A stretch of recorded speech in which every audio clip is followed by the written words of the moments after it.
A really good, affordable option is gravel.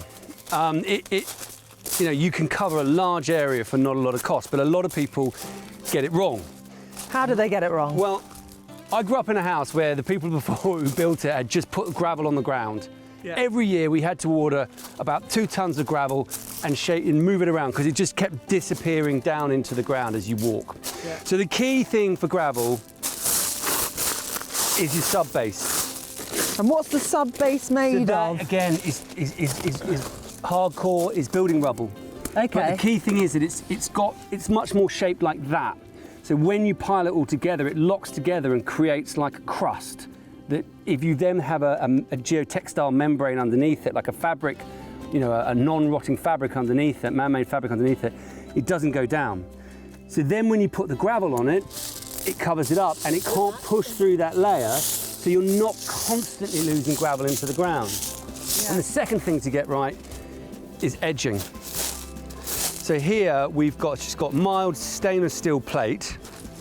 And you've got it either 150 side. mil, both sides. You can just see it better here actually. And you just whack it into the ground.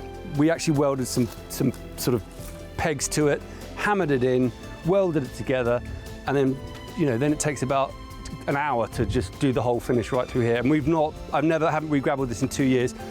Occasionally it moves downhill like a very sort of glacier. Gradient, yeah. but literally at a glacial pace. You've got to push it back up. I dig a bit of gravel up there, put it in a couple of buckets and carry it up, and then wheelbarrow it up. But that's it. It's very low maintenance and really affordable way of covering a big area.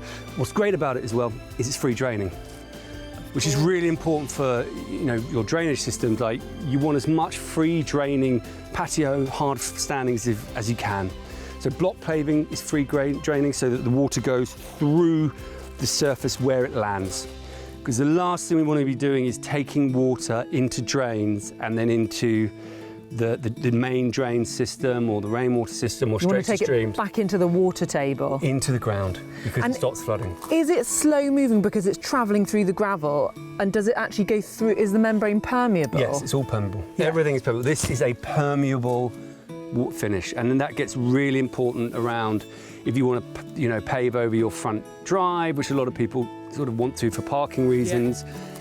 Fine, but you've got to make it free draining, especially in urban areas, because we cannot have, the reason we're getting so much flooding is because the amount of hard, non-permeable surfaces we've got funnels the water straight to the streams, straight into the drains, and it causes a massive problem. And with the edging, how deep below the surface does it need to go? That's 150 mil, 6 inches. A piece of steel plate, you dig it out, a piece of steel plate 6 meters long will cost you like 30, 35 quid, 40 quid. So that's about £8 a metre. So it's not crazy money. I mean, none of this stuff is cheap. Yes. This is about the cheapest option. And also you can shape it quite beautifully, yes, can't you? I like the way that the path is curved, so it's sort of a journey to the front door. Yeah, and it's sort of following the contours a little bit. So you're dropping down, trying to keep it as flat as you can. And then, you just let stuff grow up around it. It just becomes a very natural sort of finish. Every so often you pull the bits of grass that have seeded in the surface like that. Yeah. Because you've got the membrane underneath. So that will just come up. And then just push that down. And you just keep it, it's really, so maintenance is as straightforward as that, and the wheelbarrow's up with the gravel every year that travels down. So under this layer we've got the semi-permeable membrane, a bit of rubble, and then the gravel on top and the edging. And that's it. That's it. Great.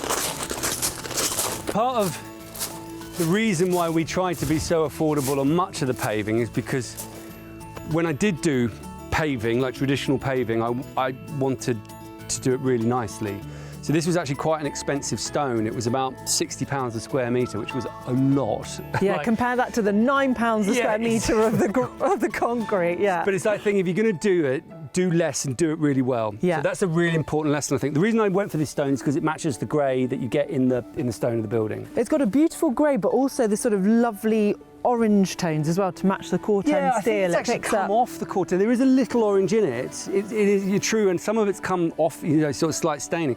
But what's important about it is, the easy thing would be to come on here and just pave, but that costs a fortune. So it was like, get less paving, and actually only put it where you need it. Yes, So where you're walking. You've got it here, you can go down the stairs there, the stairs are done in the stone, and then when you walk down towards the other part of the roof, we just put some stepping stones and then again gravel around it. So breaking up that paving, staring at acres of stone is not, or any hard surface is not great.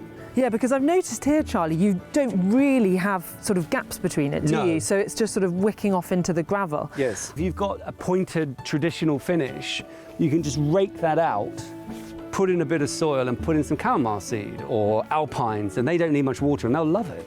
Yeah, and that's the same for sort of sedum or mosses between the paving. So it also creates a habitat and helps with water runoff as well. It's a really sort of Japanese take on paving, which is beautiful, absolutely stunning. And one of my favourite ways of doing an affordable paving is to just go on an internet auction site and buy second-hand municipal paving slabs. Second-hand because they get smoother and nicer and they get a sort of almost stone-like texture, even though they're just simple concrete slabs.